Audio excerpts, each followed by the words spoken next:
지난 시간에는 벡터의 수학적인 옷을 입히고 더하는 법을 배웠습니다. 이제 벡터의 진짜 힘을 보여줄 두 가지 새로운 연산을 배울 차례입니다. 첫 번째 연산은 스칼라 곱셈입니다. 벡터의 숫자를 곱하면 크기는 바뀌지만 같은 선 위에 머무르게 됩니다. 화면의 수식을 보시죠. 벡터 v의 모든 성분, 즉 v1과 v2의 스칼라씨를 각각 곱해주는 아주 간단한 규칙입니다. 예를 들어 벡터 v가 2,1이라고 해보죠. 여기에 여러 다른 스칼라를 곱하면 어떻게 될까요? 이를 곱하면 각 성분이 2배가 되어 4,2가 됩니다. 길이는 2배가 되고 방향은 그대로죠. 0.5를 곱하면 절반인 1,0.5가 됩니다. 역시 방향은 같습니다. 마이너스 1을 곱하면 마이너스 2,-1이 되어 길이는 같지만 방향이 정확히 반대가 됩니다. 마지막으로 0을 곱하면 모든 성분이 0이 되어 0,0, 즉 원점이 됩니다. 이걸 0벡터라고 부릅니다. 이 과정을 시각적으로 상상해 봅시다. 스칼라씨 값을 마이너스 2에서 3까지 움직이는 슬라이더가 있다고 생각해 보세요. C가 1보다 크면 벡터는 길어지고 0과 1 사이면 짧아집니다.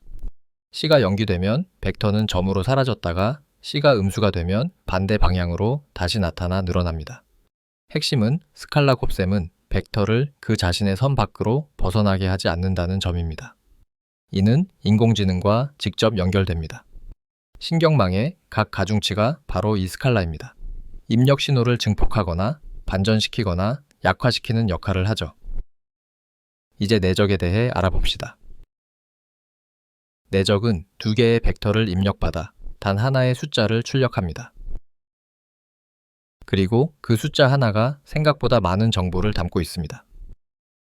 내적을 계산하는 방법은 이 수식과 같습니다. 두 벡터 A와 B가 있을 때 같은 위치의 성분끼리 곱하고 그 결과들을 모두 더하면 됩니다. 즉 A1과 B1을 곱하고 A2와 B2를 곱하고 계속해서 마지막 성분까지 곱한 값들을 전부 합하는 것이죠. 구체적인 예를 들어 보겠습니다. 벡터 A가 2,3이고 벡터 B가 1,4라고 합시다. 내적은 첫 번째 성분끼리 곱한 2 곱하기 1 그리고 두 번째 성분끼리 곱한 3 곱하기 4를 더한 값입니다. 계산하면 2 더하기 12이므로 결과는 14가 됩니다. 두 벡터가 들어가서 숫자 하나가 나왔습니다. 그런데 이 14라는 숫자는 대체 무엇을 의미할까요? 그 해답은 기하학에 있습니다. 내적의 의미를 직관적으로 이해하려면 그림자를 생각하면 좋습니다. 화면의 그림처럼 벡터 B의 수직으로 햇빛이 비친다고 상상해 보세요. 그러면 벡터 A가 벡터 B가 놓인 선 위에 그림자를 만들겠죠.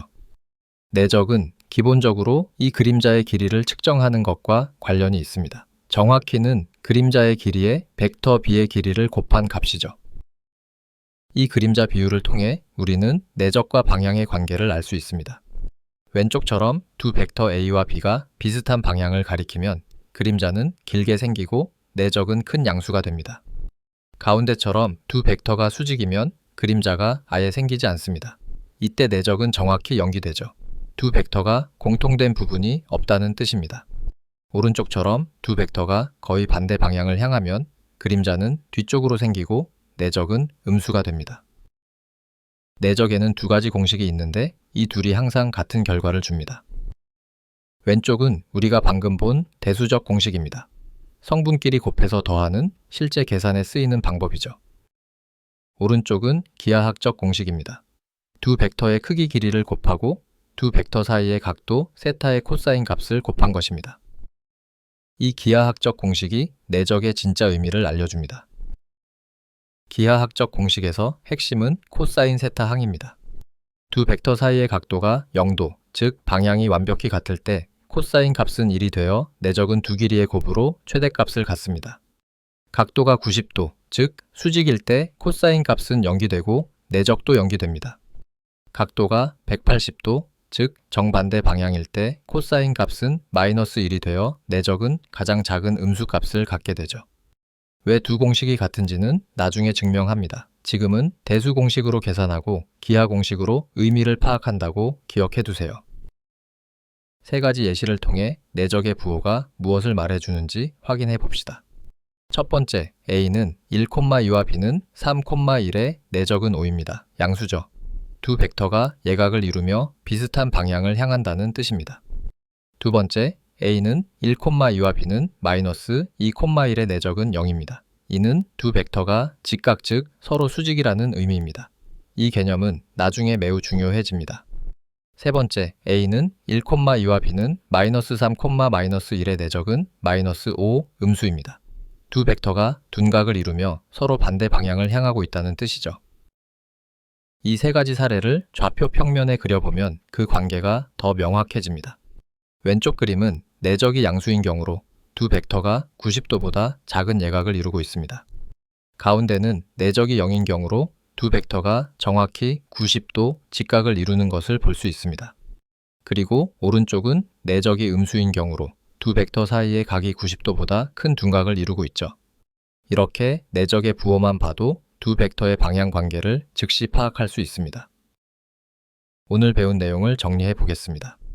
첫째, 스칼라 곱셈은 벡터의 모든 성분에 같은 숫자를 곱하는 것입니다. 기하학적으로는 벡터를 자신의 선 위에서 늘리거나 줄이거나 뒤집는 효과가 있죠. 신경망의 가중치가 바로 이것입니다. 둘째, 내적은 두 벡터를 하나의 숫자로 압축하며 이 숫자는 두 벡터가 얼마나 같은 방향을 향하는지를 측정합니다. 내적에는 계산법을 알려주는 대수 공식과 그 의미를 알려주는 기하 공식 두 가지가 있었습니다. 마지막으로 내적의 부호는 방향 탐지기 역할을 합니다. 양수면 비슷한 방향, 0이면 수직, 음수면 반대 방향을 의미하죠. 다음 시간에는 내적이 실제로 측정하는 것, 즉 벡터 사이의 각도와 코사인 유사도를 다룰 겁니다. 검색 엔진과 추천 시스템을 움직이는 바로 그 개념이죠. 또한 벡터의 크기에 대해서도 배울 것입니다. 벡터가 데이터 속 관계를 어떻게 잡아내는지 보겠습니다. 다음 영상에서 뵙겠습니다.